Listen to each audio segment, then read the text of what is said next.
বলেন এমন পোশাক পরিধান না করানো যেই পোশাক অহংকার প্রদর্শন করে, এটা 12 নাম্বার। তাহলে অহংকার প্রকাশ পায় এমন পোশাক থেকে শৈশব থেকে শিশুকে দূরে রাখা।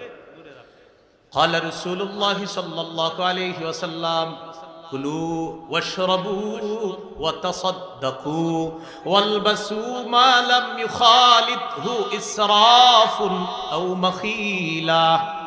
রাসূলুল্লাহ সাল্লাল্লাহু আলাইহি সাল্লাম বলেন, তোমরা খাও, তোমরা পান করো, তোমরা দান করো, তোমরা পোশাক পরিধান করো, যতক্ষণ অপচয় না হয়, অহংকার প্রদর্শন না হয়। খাও তবে অপচয় যেন না হয়, অহংকার প্রদর্শন যেন না হয়। পান করো, অপচয় যেন না হয়, অহংকার প্রদর্শন যেন না হয়।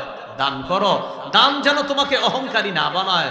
পোশাক পরিধান করো, পোশাক পরিধান যেন অপচয়ের কারণ না হয় আর অহংকার প্রদর্শনের কারণ যেন না হয়।